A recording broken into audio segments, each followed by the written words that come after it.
দেখেন বন্ধুরা, এখানে আমি 750 ওয়াটের মেশিন তৈরি করব আর কি। এই যে এটা হলো আপনার বডি, এটা হলো 750 মোটর, এই হলো তার কেবেল। আমি কিছু কিছু কাজ এগিয়ে দিয়েছি, এগুলো লাগানো ছিল না তো এগুলো লাগিয়ে দিয়েছি। তারপরে আরও অনেক কিছু আছে, এখন ফিটিং করব। দেখেন, প্রথমে এই মোটর বসানোর জন্য ক্লিপটা দিয়ে দিচ্ছি। দেখেন,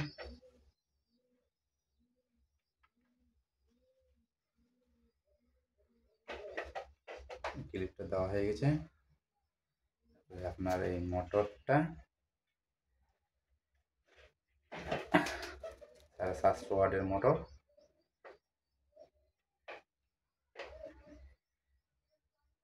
দিলাম। মোটরটা রেখে দিয়ে তার উপরে এই রবারটা দিতে হবে। আর রবারটা দেওয়ার পর যেটা একটা গিয়েছে উপরের কভারটা দিয়ে দেন।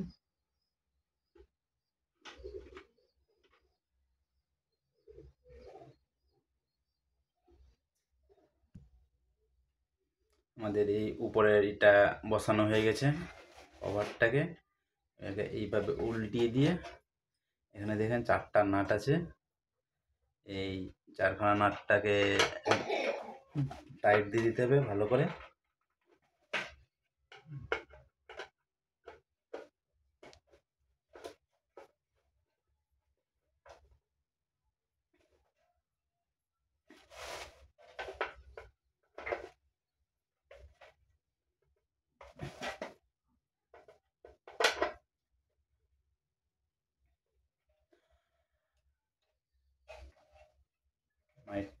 নাট টাইট দেওয়া হয়ে গেছে। তারপরে এই কেবেলটা নিয়ে এখানে বসতে দিতে হবে। যে দেখুন, এখানে 3টা তার এসছে, একটা নিউট্রাল, একটা ফেজের জন্য। এখানে একটা আর্থিং আছে, আর্থিংটা অবশ্যই দিবেন, কারণ এখানে আপনাদের শর্ট খাওয়া থেকে বাঁচাবে। মানে যদি ধরেন যে কি কোনো কারণবশত মেশিনটা হয়ে গেছে, তাহলে আপনাদেরকে বাঁচাবে। এই আর্থিংয়ের মাধ্যমেই আপনি শর্ট খাওয়া থেকে বাঁচবেন। তারপরে যেটা থাকছে ওভারলোড। এই যে ওভারলোড, এই ওভারলোডকে এখানে থাকে, আপনারা দেখবেন যারা নতুন তৈরি করছেন তো দেখে রাখেন ভালো করে, এবং শেয়ার করবেন, একটু সাপোর্ট করেন আপনারা। আর এর পরবর্তীতে আসবে আপনাদের ওই যেটা কয়েলটা দেখিয়েছিলাম, ফ্যানের কয়েল, সেই কয়েল বানার ভিডিওটা আপনারা দেখবেন মনোযোগ দিয়ে ভালো করে। তারপরে কয়েল বানার ভিডিওটা মেশিন দিয়ে দেখিয়ে দেবো। তারপরে আপনাদের ওই কানেকশানটা থাকবে, কানেকশানটা দেখাবো। আমাদের ওভারলোড লাগানো কমপ্লিট। এই ওভারলোড লাগালে হবে কি, আপনার মোটরটা পুড়তে দিবে না। কোনো কারণবশত আপনাদের মেশিনে যদি ওভারলোড হয়, তাহলে আপনার এই ওভারলোডটাই আপনার মোটরকে বাঁচাবে। তারপরে এই ওভারলোডের কানেকশানটা যেটা হবে, যেটা মোটরের এক সাইডে যেটা তার থাকবে এক সিঙ্গেল, সেটা দিবেন ওভারলোডের এক সাইডে, এবং যেটা নিউট্রালের তার আসবে আপনার মেন লাইনটা দিবেন না। এখানে মেন লাইনটা দিলে তাহলে আপনার মোটরে সবসময় কারেন্ট থেকে যাওয়ার সম্ভাবনাই থাকবে। তার জন্য যেটা নিউট্রালটা থাকবে, নিউট্রালটা আপনার ইসে দিবেন ওভারলোডে, আর যেটা মেন লাইন থাকবে সেটা সুইচে দিবেন।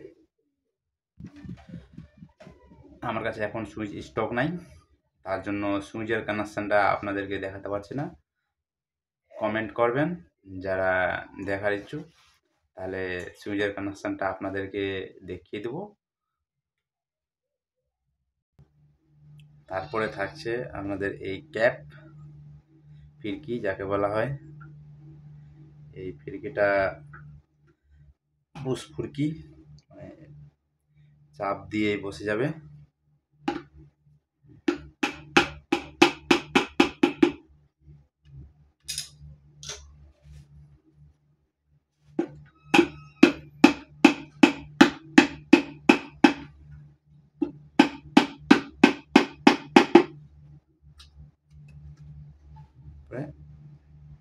আমাদের এই মেশিনটা কমপ্লিট, শুধু সুইচের কানেকশনটা থেকেছে, বাকি কাজ কমপ্লিট।